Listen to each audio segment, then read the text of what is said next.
Hello, Mage fans, and welcome to Mage the podcast that works hard towards ascension so you don't have to. I'm your host, Adam, and today on Tomes of Magic, we're looking at Laws of Ascension Companion. This is the second and final entry in Mage's Mind's Eye Theater series. These books help us move Mage from the tabletop to live action games. To help me discuss this book, I've recruited Amina, who is no stranger to LARP games. How are you doing today, Amina? Great. Doing quite well. We're going to hear more about Amina's LARP games, but first, let's cover the book. Laws of Ascension Companion is 210 pages, came out in 2002. I'm going to give a brief walkthrough of the book today. The book presents prelude fiction in 6 chapters. It is a general purpose rules book that gives us overflow from Laws of Ascension, along with some extra material from mage factions, rotes, etc. The prelude fiction is a conversation between two Technocracy characters because this book opens up the 5 conventions of the Technocracy for players. The fiction is brief and typical of what you'd expect of technocrats. Chapter 1 is an introduction so brief, blink and you'll miss it. Chapter 2 is all about the Technocracy. The faction is introduced, we get their history and a 2-page lexicon. The idea of technomagic gets a nice presentation along with technocrat equipment and foci. Each convention gets 4 pages. Some things I noticed here. We're told the Order of Reason got its start in the Middle Ages when the Craft Masons, High Guild, and Solificati got together. It seems the Solificati always had it in for the traditions. Technocracy versus Scientocracy is an interesting sidebar. He claims the Technocracy uses science as a tool, not as a goal.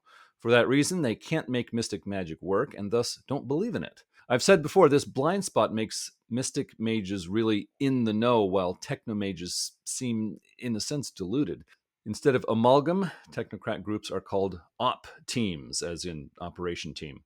Iteration X takes an interesting middle ground. Instead of dimensional science, that's the spirit sphere, being forbidden, it is more expensive.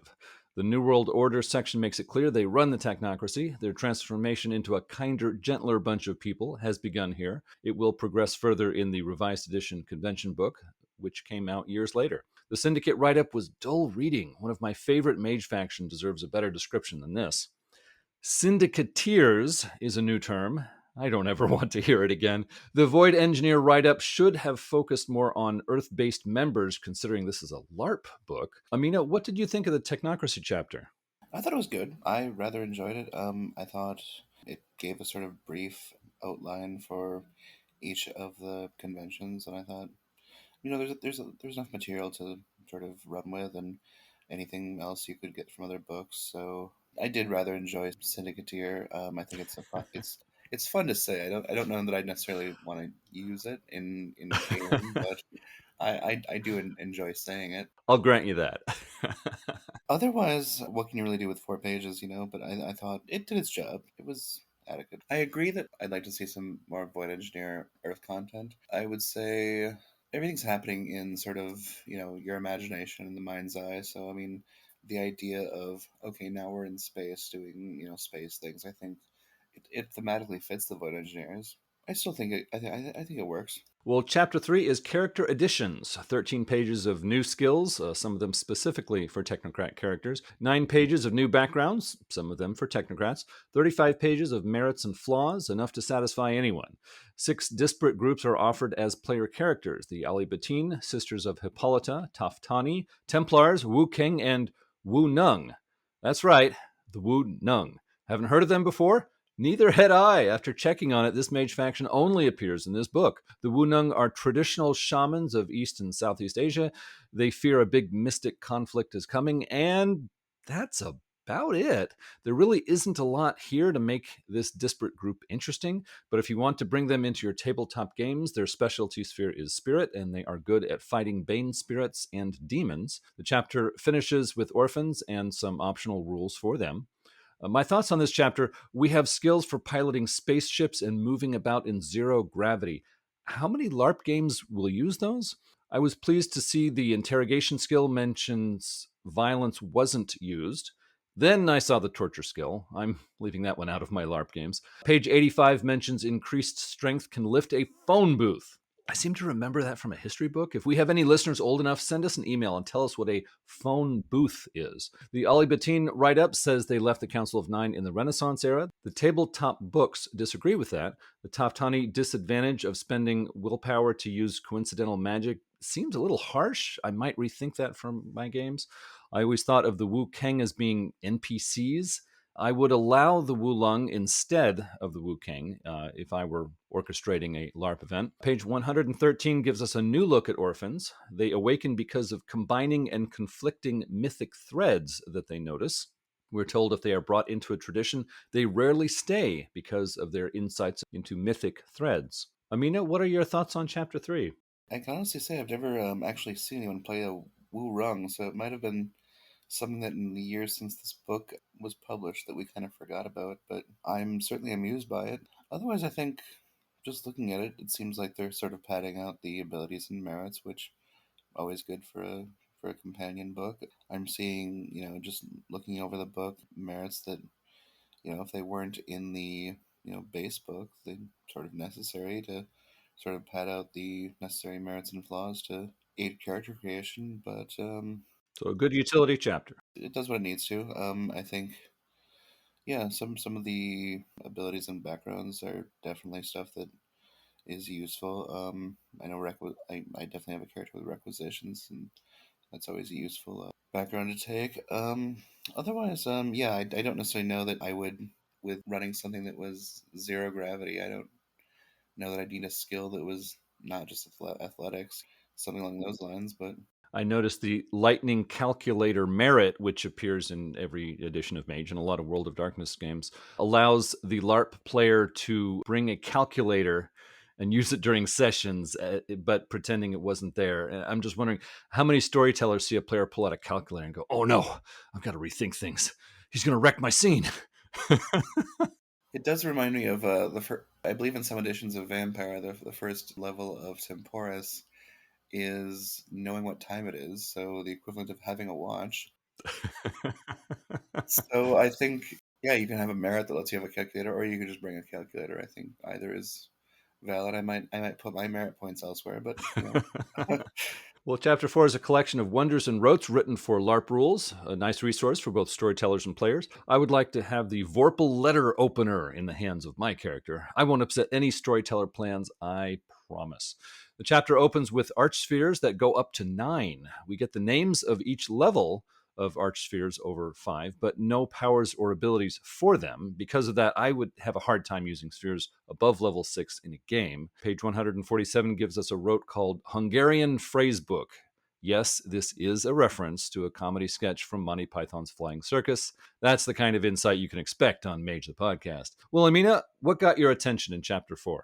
all in all, useful roads. I did really enjoy the term Vorpal letter opener. That was a pleasure. Actually, looking at the roads, just to make sure that my players have a good list and basis of roads to take, is probably why I would, pass this around to my players, because having a good basis in which roads to take is always valuable. So yeah, I enjoyed the roads. I don't have much to say on them, but they did their job. Certainly. Well, Chapter 5 is various additional rules. Optional rules make it look like lethality for player characters is an issue in LARP games. I wouldn't have guessed that. There's a section on how storytellers can manage player character mobs that get violent against a single player character. Ganging up seems to be a problem. We get an interesting sidebar on using a deck of standard playing cards to decide how paradox manifests for mages. Unfortunately, the sidebar is cut off and not continued anywhere I can see. Finally, there are crossover rules that are specific enough to be helpful. Well, Amina, did anything in Chapter 5 stand out for you? I mean, it probably would have been useful. Gosh, when was this book written? Was it 2002? 2002. It probably would have been useful then, but I think nowadays it's a lot of this is, with having had people run with this book for like 20 plus years, it's sort of like a lot of this is sort of assumed. If you have a big scene with a lot of people, you don't maybe talk over the scene and sort of give space to breathe. I think the sort of cross splat rules are interesting, useful. I think that the rules for a big group of players, attacking a single player, like, it's useful to have because Yeah, unfortunately, that is a reality that can happen. I mean, there is a PvP element in LARP. It's something we've moved away from a lot over the years, it seems. But at least what I've heard, that it's something that people have moved away from. But it's back, from what I heard, back when this book would have been written, 20 years ago, and even 10, 15 years ago, it was a much more sort of PvP centered game. So yeah, definitely good to have a rule for when a large group of people is about to roll a character. But yeah, I found this useful. Well, chapter 6 is all about locations. We start with real world locations you can hold games: city parks, national parks, coffee shops, hotels, and others. The benefits and drawbacks, together with ideas on how to make the most of a place.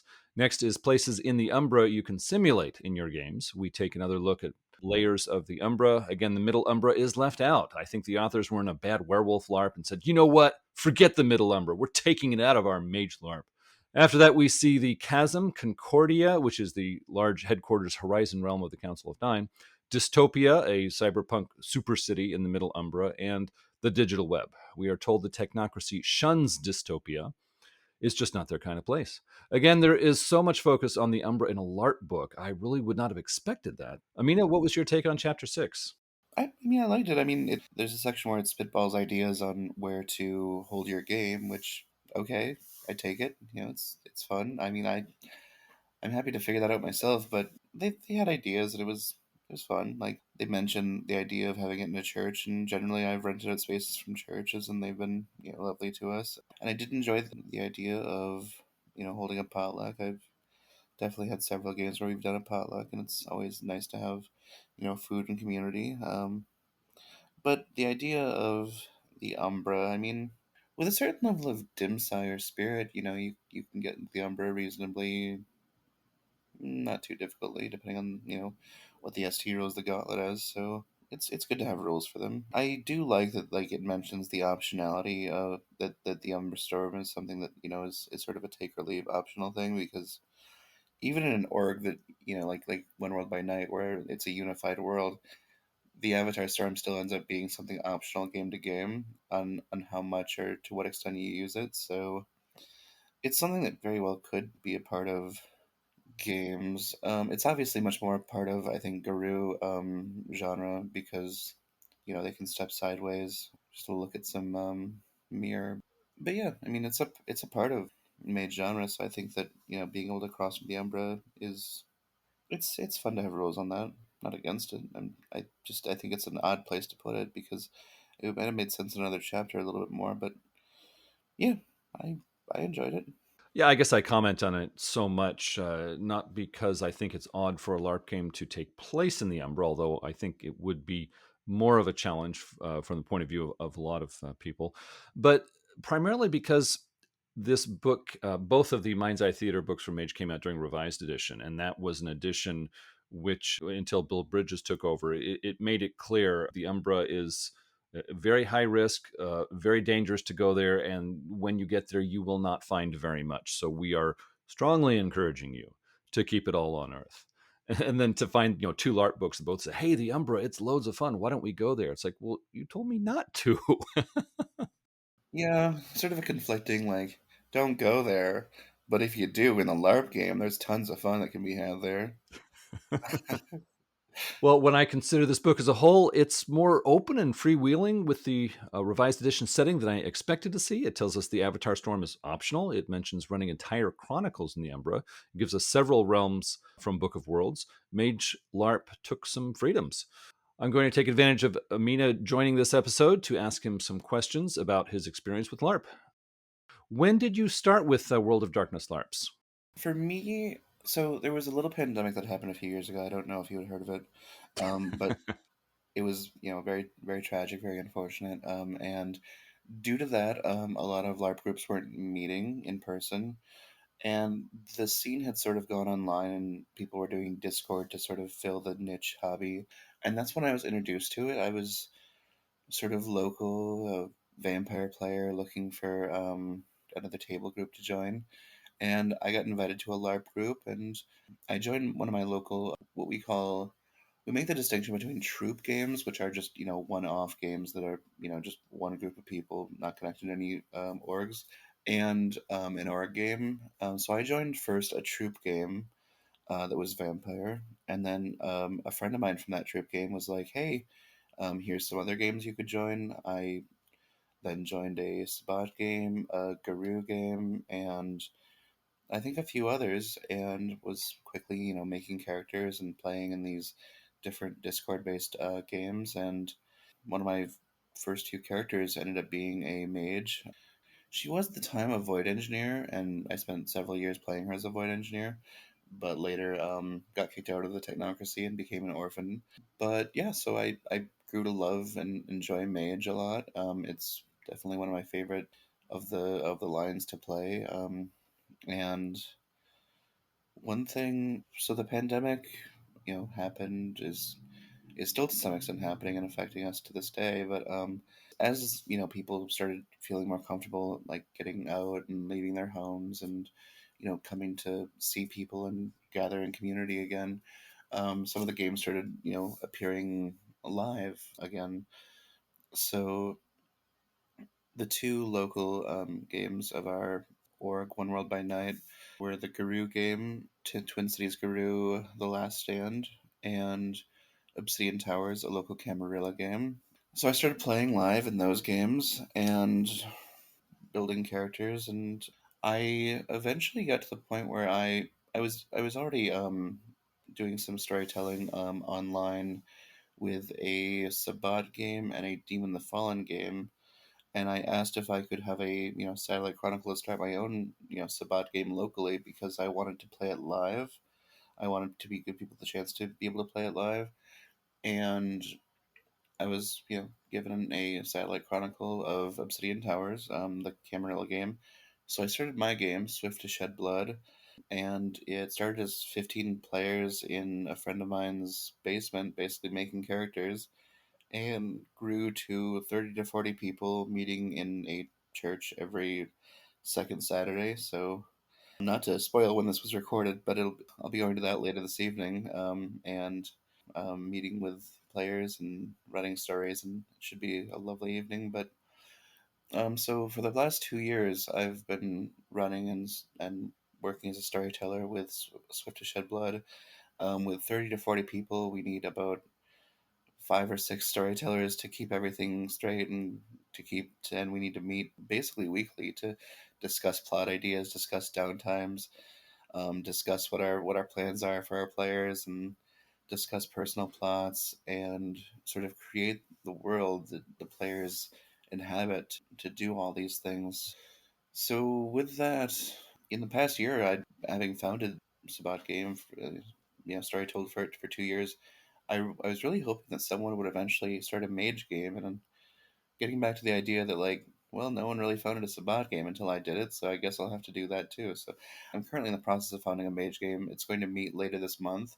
Also, to spoil when this was recorded, it was in July. So we're doing Fourth Friday, and we're going to meet together and start a mage game. And I've already got a lot of different ideas from players on what they're playing. I've got, I think, a Dream Speaker, a couple of Euthanatos, and a Hermetic, a few others. Gosh, I'm trying to think. I know one of my friends who storytells for the Sabbat game is making a Society of Ether. So a variety of characters. I think we've got almost everything except for a virtual adept. We've got about, I think, 12 players right now. Two storytellers for the mage game, and we're already off to a pretty good success as far as getting people interested. We've been reaching out to other games and other groups of players, and just saying, hey, we're starting a mage game. If you're interested, you should come.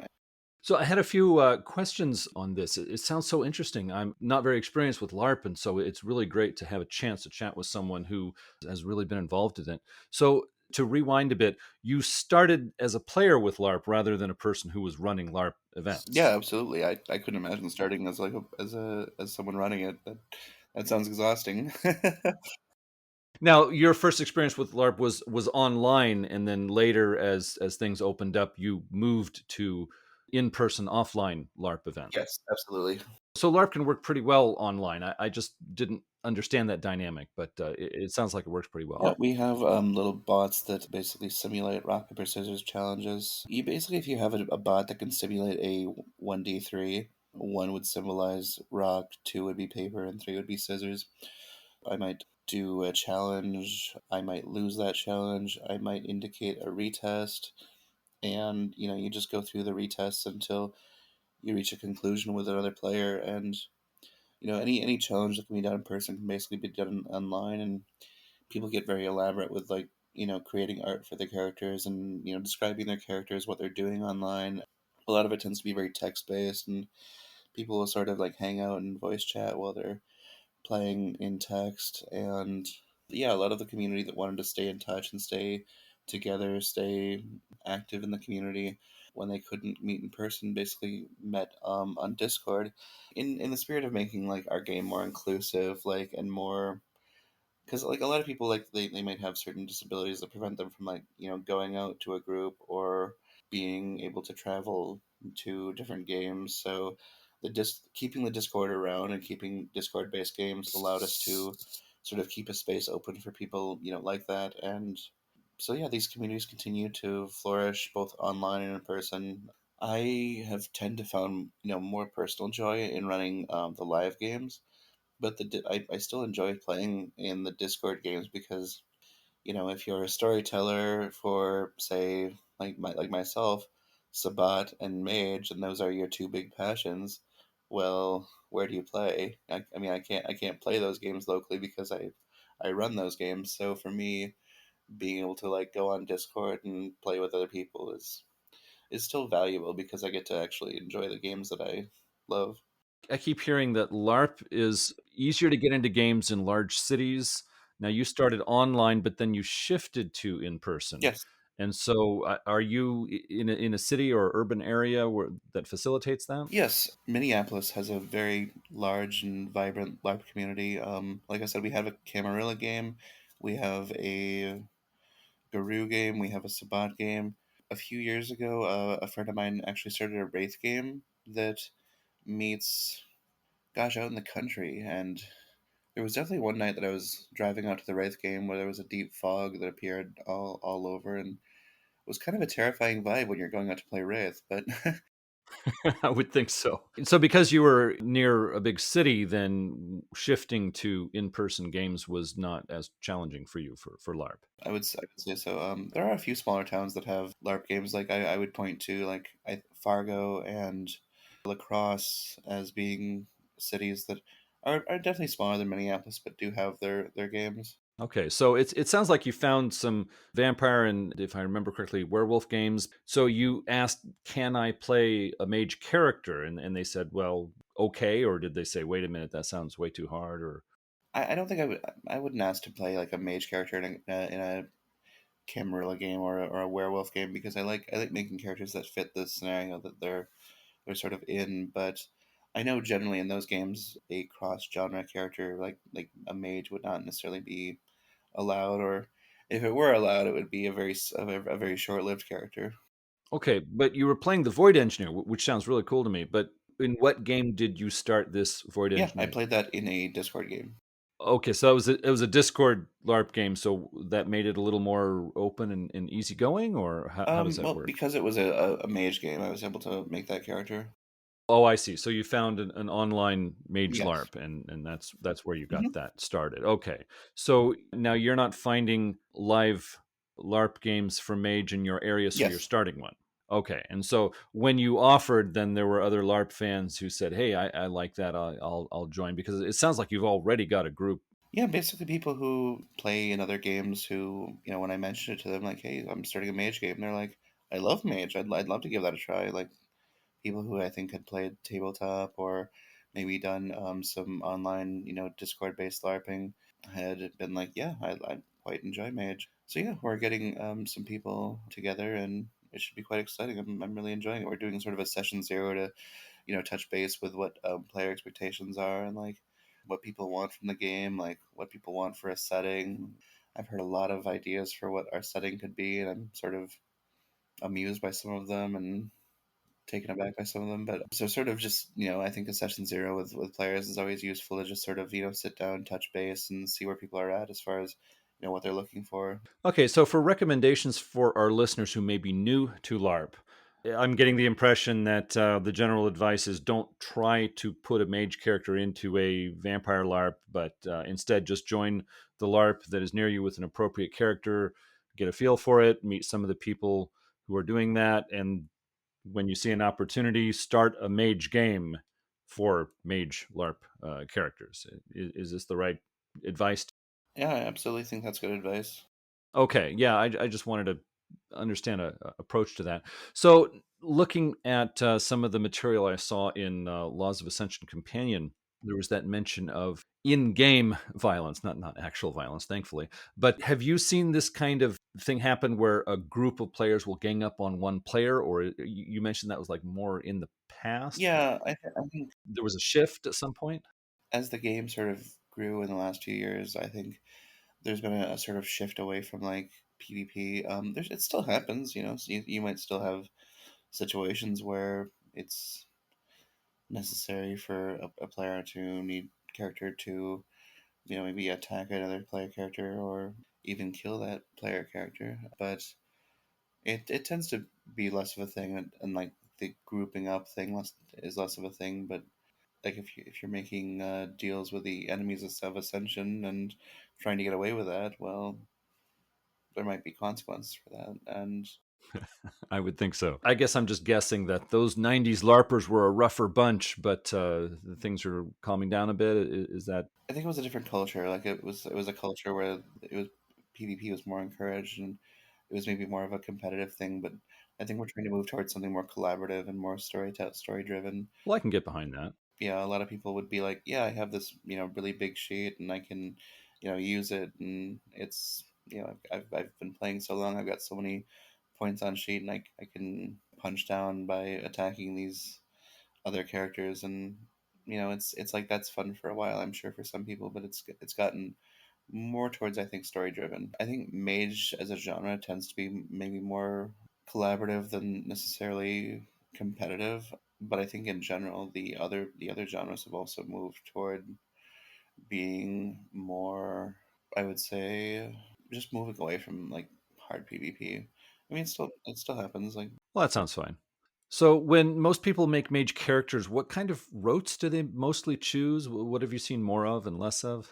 one thing is like if you look at all of the Met books and all of the tabletop books, like that's all material that like players can take from as far as like adopting rotes. So like it kind of could be anything. Like it's like there's just such a gamut of material that it's kind of hard to like put a finger on like what people choose because like for example like I have on my exploit engineer like a rote for turning a laser pointer into a gun and a thing that makes me disintegrate her bullets and things like that, more sort of hyper tech type things, whereas on my Thanatos who deals more in like bone dust and sigils, it tends to be more like assassin type stuff like rip the man body and things to grant her luck when shooting at the enemy, things of that nature. In a general sense, do you see more offensive or more defensive or more perception or travel rotes or It really depends on the character. Like I know one of my friends who plays an Ahi because it's a very because those are very correspondence based, has a lot of stuff to travel instantly. So there's that. Otherwise, it tends to be like there tends to be a mix of like you take some offensive stuff, you take some defensive stuff. Like it's really hard to judge because I think every character and every concept is different and there's so many routes to like sort of flavor it. In a lot of games, for each sphere you take a new route, and then you can buy routes on top of that when you learn them. So you end up with quite a gamut of routes. I tend to be very terrible about actually taking my routes because I like to just sort of like do more free form casting. But yeah, there's a ton of routes that you can take. well, what percentage of tradition characters have you seen in games as opposed to technocrat characters or disparate characters? I would say it's probably about 80 to 90% tradition characters, and then maybe a good, well, probably 80% tradition. I'd say about 10% disparate, and then probably about maybe 10 to 5% technocracy. It's very overwhelmingly tradition focused. My game, for example, I was initially thinking about maybe making it like sort of a, finding a way to incorporate the three factions, but I ended up being swayed toward the idea of doing more of a tradition game because it just seemed simpler, easier to run, and it seemed more unified in purpose. Like rather than having sort of a internal like player conflict, like we would be looking more at just like, well, everyone's on the same team and you're all part of a chantry, so you're all members of the traditions. And I don't think I'd be opposed to like maybe like a disparate or two like coming in because they seem to be mostly peaceful, but like. Yeah, it's just interesting for me when Mage started. It was presented as you're going to make a tradition character, and that's how we run this game. Back in first edition, and subsequent editions have opened things up. There's a lot more character options now, but to this day, I still see the traditions as being quite popular among people who want to play, and so it's interesting to hear that other people are seeing that also. Well, what do you think are LARP's strengths compared to tabletop games? I'd say that, for example, and if I could use the sort of Camarilla metaphor, in a Camarilla tabletop game, right, you have a coterie of players, and you have a world where everyone is through the voice of the storyteller, the prince is through the voice of the storyteller, all of the court positions are through the voice of the storyteller, all of the primogen are through the voice of the storyteller. The storyteller can do a wonderful job of making them all seem like individuals and seem different, but they're all through that voice and they're all through that that single vision. Whereas with LARP, it tends to fill out those positions. Like the prince might be a player, the primogen might be the player, might be a player for each of them. All of the core positions end up getting filled by players. It makes it a more like living, breathing world that the storyteller can and the group of storytellers can then run plot around.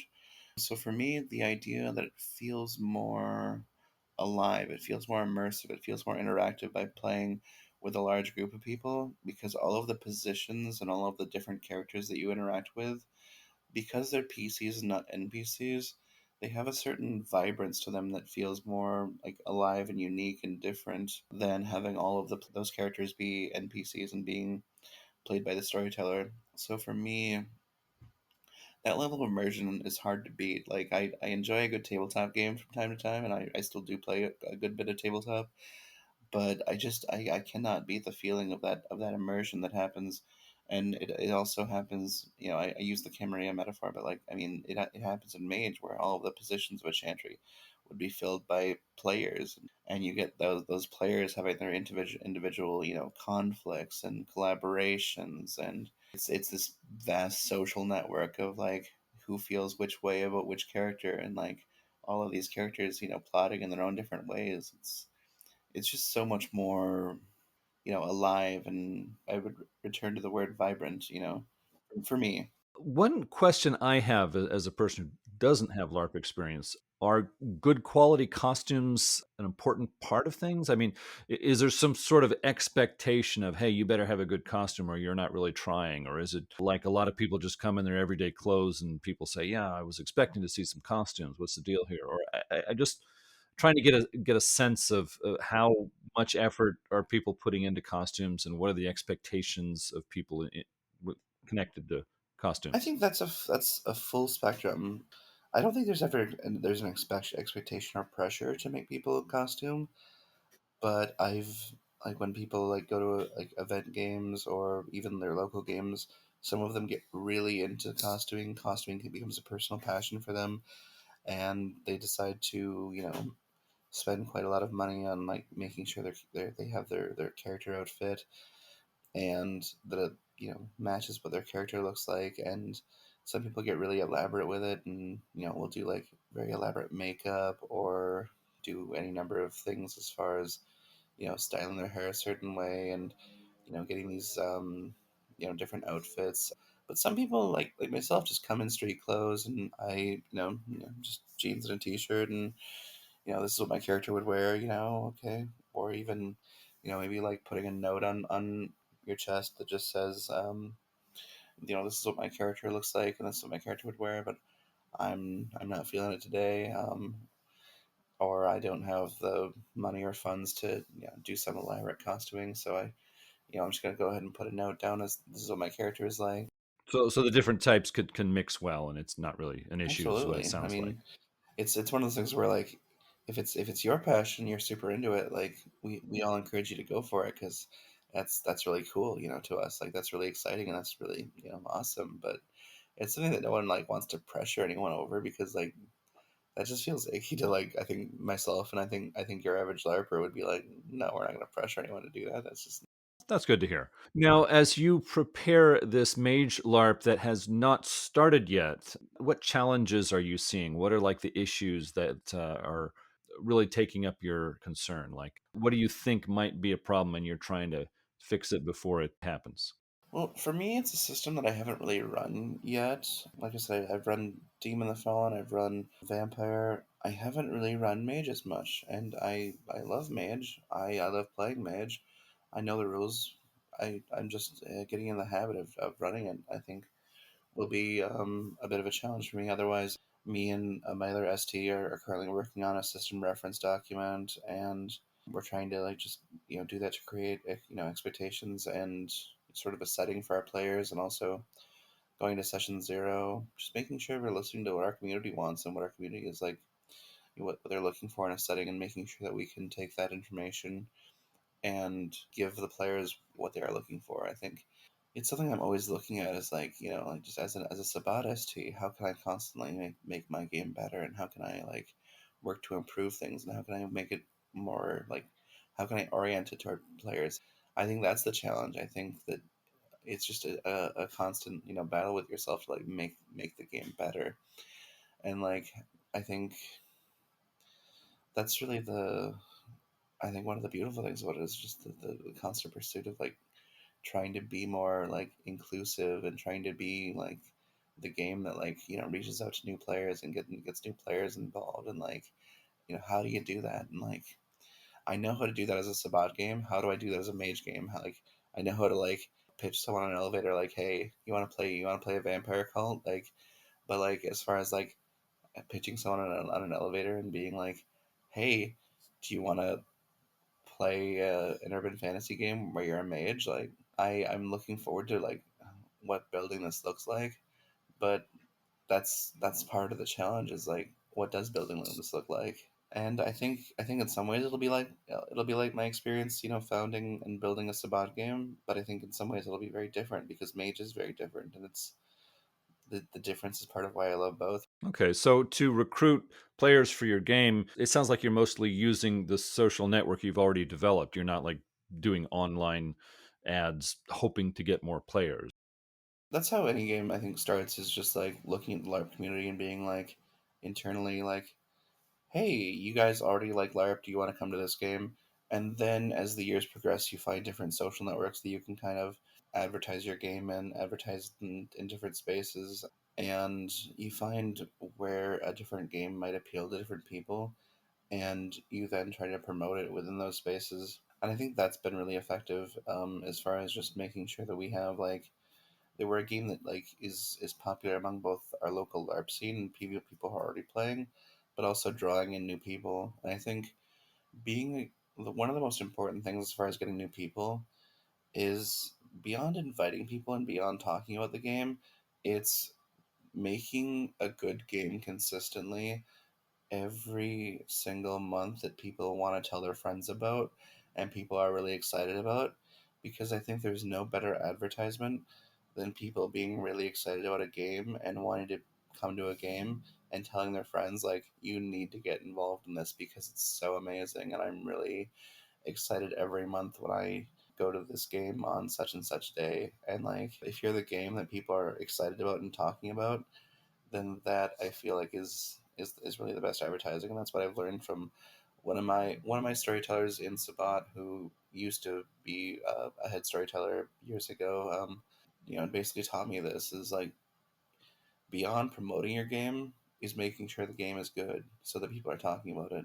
Well, it sounds like you've got a real strong approach, and we certainly wish you well with that Mage LARP event. And we're going to have to get you on at some point in the future for an update to see how things are going. I think LARP gaming is a lot of fun and probably opens a lot of opportunities. I don't have much experience with it myself, but I certainly want to get that information out to our listeners to see that tabletop is not the only choice. And for some people, it might not even be the best choice. So I want to thank Amina for taking time to share his LARP experiences with us. Is there anything else you'd like to say before we wrap up? No, not really. If you're in the Twin Cities, feel free to reach out to any of the local LARP games. We'd love to have you, and definitely check out the One World by Night online website, where you can find if there's a game local to you. I also want to advise that there's another LARP organization, Canada at Midnight, that does Mage the Awakening. So if you're into New World of Darkness, feel free to check that out as well. And otherwise, that's all I've got to promote. So I want to thank you for having me. I really appreciate it. Yeah, when this recording is done, I'm going to get Amina to pass me a few links so I can get some opportunities in the show notes for our listeners so that if you come to Mage the Podcast's own website, we will have all the links there for you to support the discussion. Well, thanks everyone for listening. I hope you enjoyed our 2 episodes looking at Mage's LARP alternative. If you have something to say, please contact us at magethepodcast@gmail.com with your questions, comments, or feedback. Subscribe to Mage the Podcast on iTunes, Google Play, TuneIn, and other aggregators. If you like the show, others might like it too, and if you leave a review of Mage the Podcast, it makes us more visible in their searches. You can follow us on Bluesky, Mastodon, and Threads. The links are in the show notes. We're also on the web at magethepodcast.com. You can listen to past episodes there and see the complete show notes. We have a YouTube channel now where you can find our episodes. There's a link in the show notes, but you can also search YouTube for Mage the Podcast. You'll find us. This episode was assisted greatly by our executive producers, and I want to thank them now. Oracle Derek Semsick, Oracle Jason Vines, Oracle Droncap, Oracle Ben Bandelow, Oracle Sean Gallagher, Oracle The Crew of Erebus, Oracle Christopher Phillips, Oracle Guy Stewart, Oracle Buck Gregory, Oracle Bad Company, Oracle Spartacus, Archmaster Andrew Edelstein, Archmaster Berto, Archmaster Brad of the Blue, Archmaster Dan Svensson, Archmaster Jeff Waugh, Archmaster Leroy Bryce, Archmaster Morgan Aaron, Archmaster Simon Strand, Archmaster Wolf Larison, Drunk Des, Jade Barrett, Maurice Hopkins, James B., Jervis Johnson, EBG, George Lara, Will Vincent, Chartan, Kevin Fitzpatrick, Lauren Jensen, Race Buford, Rebecca Poole, Tyler Bryan, Jason Duncan, Sev Nessus, Bubba the Pale One, Henry Kraft, Eric Schwenk, Starfish, Imperversion, Ryan Stray, Lulls and Stuff, Kathleen Halperin, Kelrick, Alexia, Patrick McNamara, Blaze Hebert, Daniel Scribner, Ricardo, Rob H., Ryan, Alex, Nikita Klaimanov, Leslie Weatherstone, Matthew Prohl, Anders S., Bryce Perry, Michael Parker, Jeremy Z., Melissa Krause, Ian Robertson, Curtis Hendricks, That's Real Neato, Sig, Manuel Canos, Darren Hennessy, Eli Levenger, David Rowe, Jason Kennedy, Samuel Tobin, Nibero, Jenna F., Chris Kinner, Gray Trilag H., Daniel Cuppen, Ryan Kendi, Ia Bull, Stefan Carton. If you would like to become an executive producer for Mage the Podcast, it would help us keep producing episodes like this one. You would also become a part of our own council to discuss upcoming projects. The link in the show notes will get you started. Well, thanks everyone for listening. Until next time, truth until paradox, baby.